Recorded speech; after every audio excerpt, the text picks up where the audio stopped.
Hey, salut trailer, aujourd'hui je suis en direct je suis en direct avec moi-même. Et pourquoi je suis en direct avec moi-même? C'est pour vous faire le résumé du trail des Monts des Vaucluse que j'ai passé le 5 novembre avec l'Amicale Laïque et Chirol, qui est un club de course à pied qui est situé sur la région grenobloise. Et l'objectif est de passer un temps qualificatif pour valider une qualification au championnat de France de trail. Ça va, tout est clair. Donc moi j'étais aligné sur le 36 km et j'avais 6 camarades de l'Amicale Laïque et Chirol qui étaient eux aussi inscrits sur le 36 km. 36 km avec 1800 de D+. Le trail se décompose de 11 montées avec plusieurs ravitaux, dont un se trouve au 5e, l'autre se trouve au 13e, 16e, 18e, et enfin il y en avait un petit peu déguisé, caché, tout pourri, qui servait à rien, au 28e. Donc dans les inscrits, chez nous, il y avait Magali Mélon, une des favorites, enfin en tout cas pour le podium. C'est une superbe athlète, puisqu'elle a gagné la montagnarde. Elle a fait un top 10 d'ailleurs dans cette montagnarde au scratch. Elle a dû finir 3e ou 4e de la TDS. Donc après c'est sur un 36 bornes, c'est très court pour elle, donc elle n'aura pas trop le temps de s'exprimer, mais ça reste quand même quelqu'un à battre, en tout cas chez les féminines. Et chez les garçons, il y avait Mathieu Emery qui était plutôt costaud, il y avait Hugo Grange, il y avait moi-même, il y avait Valentin Barrault, que des fois vous voyez intervenir sur mes vidéos en train de faire le clown, donc un ami. Romaric Tidgat, et enfin Yannick Agier, que je connais pas, mais qui s'aligne sur le 36, donc ça veut dire qu'il doit savoir se gérer sur du très long. Bref, tout ce joyeux petit monde s'est inscrit à la course. Alors du coup, nous sommes arrivés dans un camping la veille à Orgon. Assez marrant, parce que, chose anecdotique, vous avez déjà vu, vous connaissez les campings. Le camping sans eau, vous connaissez? Non? Eh ben venez à Orgon. À Orgon, il y a un camping, à 18h, il y a eu la canalisation qui a cassé. Ça doit arriver une fois dans l'année, voire ça arrive une fois tous les 10 ans dans un camping qui n'est pas d'eau. C'est arrivé le jour où on était là. C'est-à-dire qu'en gros, t'arrives, tout s'installe et tout, 18h, t'accueilles les gens, tu leur dis bienvenue. Les gens disent ah putain, on a passé 3 heures de voiture, allez 4 heures de voiture, le temps d'aller récupérer les dossards et tout. Et ils veulent prendre une douche, pas d'eau. Ils veulent boire de l'eau, pas d'eau. On veut faire cuire des pâtes, pas d'eau. Du coup ça devient inquiétant, tu vois, il n'y a pas d'eau.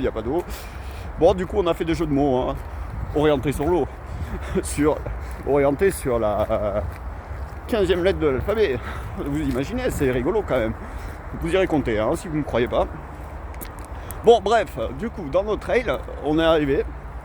Le matin, c'était départ 8h, donc tous les compétiteurs sont alignés. Moi, je devais faire un temps de 4h15 pour avoir une qualification, c'était mon temps objectif. Les athlètes seniors, ils devaient faire 4h03, donc ce qui fait une moyenne d'un peu moins de 9 km/h sur un 36. C'est quand même pas mal, mais bon, enfin, faut s'employer, mais ça devrait le faire, quoi. Surtout que les athlètes de l'Amicale Laïque et Chirol sont considérés comme plutôt bons et plutôt bien entraînés. Donc du coup, pour les féminines, aucun problème, hein. Je crois qu'il n'y en avait qu'une chez nous qui était inscrite, c'était Magali Mélon, la fille assez costaud. Donc à mon avis, pas de problème. On s'aligne sur la course. On avait regardé, j'avais quand même, juste avant de ma petite aparté, j'avais quand même regardé vite fait qui était aligné sur la course. Alors on était 100.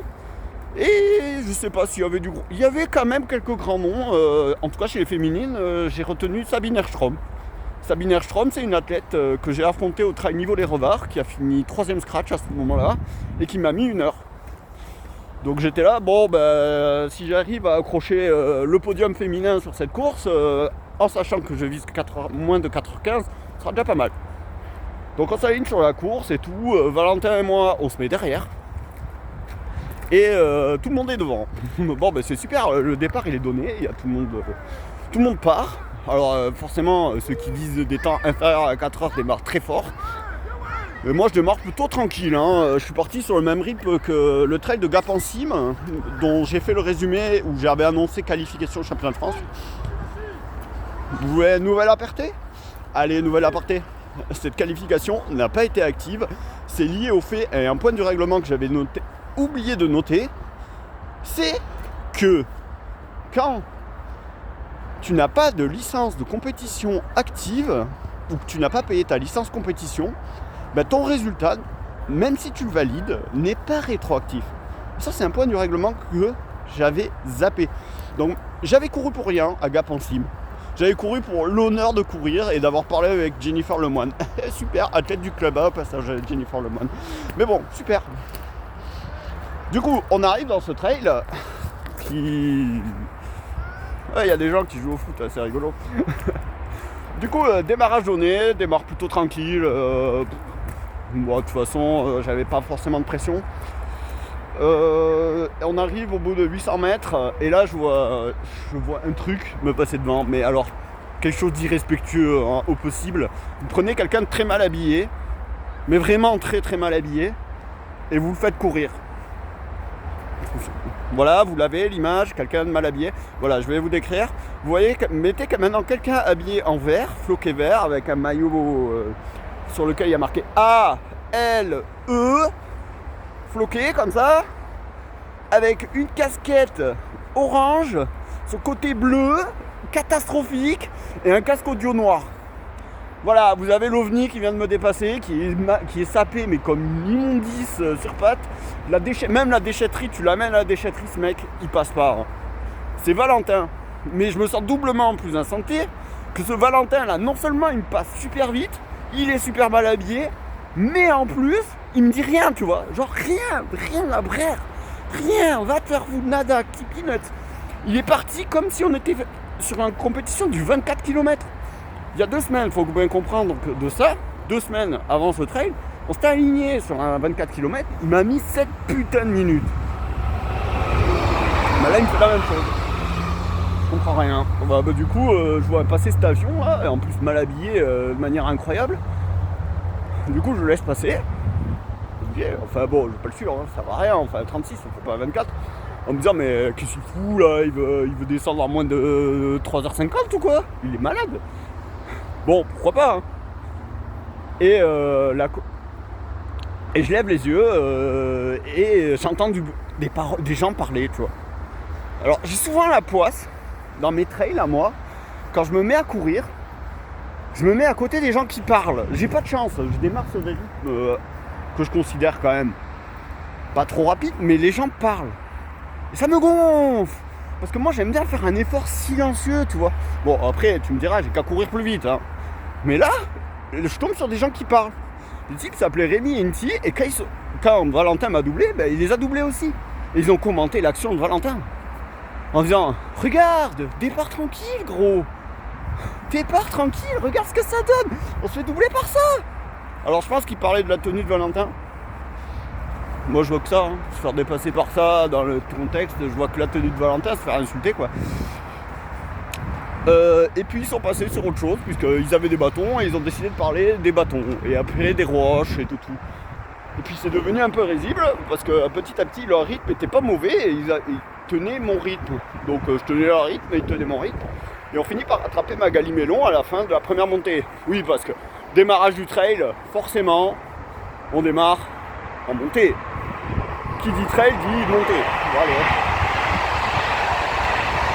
Donc on rattrape Magali et dans le dernier taquet de la montée, je vois Rémi et Inti dépasser Magali. Du coup j'en profite aussi pour dépasser Magali. Elle a dû être... qui était deuxième à ce moment-là. Et d'ailleurs, je suis un malotru puisque moi, contrairement à Rémi Inti qui parlait, je n'ai rien dit quand je suis passé devant Magali. Parce que je considérais qu'elle allait me redoubler de toute manière, parce qu'elle était partie en full compète contre son adversaire qui s'appelait Sabine Erstrom. Alors que moi, je considérais qu'elle était plus forte. Donc j'ai rien dit, je me suis dit, bon, je la reverrai plus tard. Forcément, on arrive au sommet de la butte, on redescend, et là je me dis, mais Rémi et Inti, enfin, ils savent pas que je les connais, hein. Et à ce moment-là, je les connaissais pas, j'ai cherché après la course leur prénom et leur nom, parce que je me suis dit, mais attends, mais c'est qui ces gars là? Ils ont fait que tchatcher, ils étaient insupportables, et ils avaient l'air super à l'aise. fait, c'est des athlètes qui font des top 10 dans les courses sur lesquelles ils s'alignent. Donc forcément, là, ils sont partis lentement comme moi. Placé 50e au bout de 1 km, c'est normal qu'ils trouvent ça lent. Ils n'ont pas essayé de suivre Valentin quand même, mais ils étaient pas fous. Hein. En même temps, peut-être qu'ils n'avaient pas envie de se faire agresser au niveau des yeux, je sais pas. Bon, bref. Du coup, on attaque la descente et je me dis, il faut que je me débarrasse de ça. Sérieux, faut que j'arrive à rester dans la course et que je me débarrasse des 2 zozos là. Et du coup, j'accélère et tout, j'appuie dans la deuxième descente et au bout du 3-4 km, je réussis à m'en débarrasser puisque du coup, j'étais content. Mais je commence à voir un truc vert se rapprocher de moi. Vous vous rappelez la personne mal habillée, c'est Valentin, je le revois apparaître. Juste derrière lui, et ça je n'avais pas pris conscience, c'était la première féminine qui était juste derrière Valentin, Sabine Herstrom. Et je commence à le rattraper, et là heureusement arrive le ravito. Je me dis, oh, il n'y a pas de ravito entre le 18e et le 36. Je m'arrête. J'arrive au ravito, je me pose et je m'arrête. Régalade. Je prends ma petite banane et tout, donc je perds littéralement une trentaine de secondes parce que tu passes de 15 km/h à 0, puis tu reprends à 15 km/h, mais entre les deux, tu as mangé, donc tu perds 30 secondes à peu près. Donc je revois Rémi et Inti et j'avais oublié qu'ils étaient derrière, parce que ça faisait 2 km, je m'en étais séparé. Me repasser devant en train de commenter. Évidemment, on ne change pas une équipe qui parle. Du coup, forcément, je me raccroche à eux et puis on arrive 500 mètres après ce ravito et là j'entends, on doit traverser la route et là j'entends un mégaphone. Alors Valentin, il a en ce moment un gros délire, c'est de ramener un mégaphone partout. Du coup, il avait ramené à ce trail et il l'avait prêté à un gars qui s'appelle Léon Roussel, un mec qui est dans le club de l'Amicale Laïque Échirol, mais qui ne courait pas et qui avait décidé de jouer le super supporter. Et ça, c'est trop cool. Mais du coup, Valentin lui a prêté le mégaphone pour qu'il fasse encore plus de bruit que juste « Allez, allez !» Tu vois, avec un mégaphone, « Allez, allez !» ça devient un hurlement. Et du coup, grâce à ces hurlements, j'ai pu déterminer qu'en fait, tous mes camarades de l'ALE, après 6 km de course, ils étaient pas loin. Mathieu Emery, 2 minutes. Hugo Grange, 2 minutes. Valentin, 1 minute. Je dis, trop cool, ils sont vraiment pas loin. Puis je passe devant Maléon qui m'encourage forcément. Il me dit accélère. Ça, c'est pas cool, ça c'est fumier. Et juste derrière, j'entends 30 secondes derrière, après, j'entends Yannick Agier qui était pas super loin en fait. Et enfin Magali, 1 minute 30 plus loin. Et moi, je suis toujours avec Rémi et Inti et on rattrape Sabine Herstrom. Et dans la montée, et forcément, il y a les péripéties. On arrive au sommet de la deuxième montée. Et là, sans déconner, Sabine Herstrom, il y a le sentier. En gros, il monte. Et c'était un single qui se dégage sur une grosse piste. Trop bien! On suit la grosse piste et tout. On fait 150 mètres sur cette grosse piste qui ressemble au sommet de la butte en plus. C'est trop cool, on peut relancer large. Du coup, je commence à mettre l'énergie pour essayer de rejoindre Rémi et Inti. J'aurais peut-être pas dû. Spoiler alerte, j'aurais vraiment pas dû. Et du coup, on rattrape.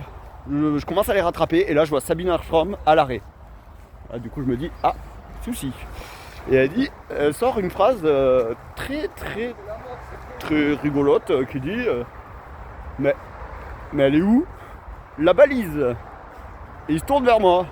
Alors il dit, oh les gars, ça fait 20 secondes, je suis 20 secondes derrière vous, je vous suis, c'est tout de suite la merde. Qu'est-ce que vous voulez que je fasse là? Je sais pas où elle est moi, la balise.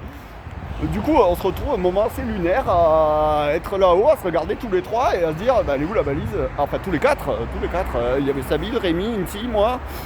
Et on se retourne et on commence à chercher une balise. Donc forcément, il y a des gens qui arrivent et qui nous suivent, qui nous voient au fond et du coup suivent le chemin, évidemment.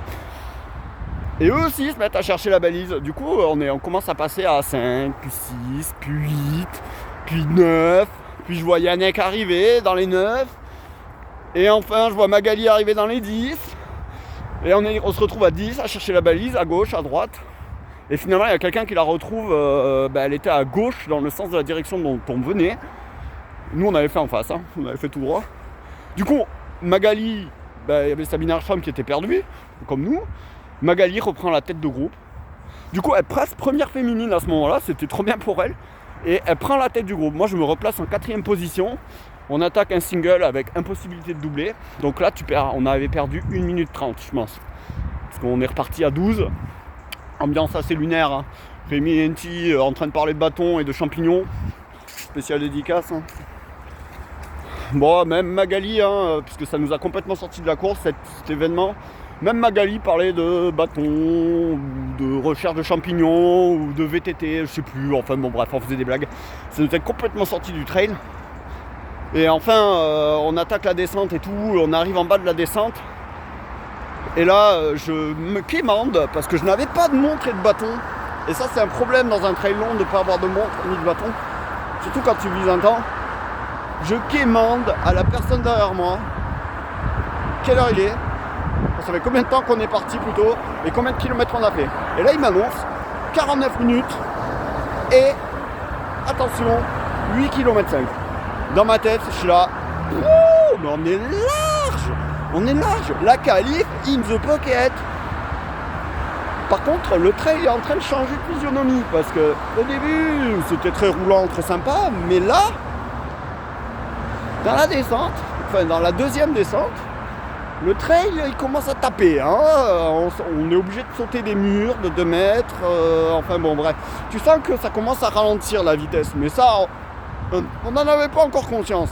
On a compris plus tard la connerie. Bon, je vais vous les laisser parce que c'est déjà bien long. Allez, tchuss!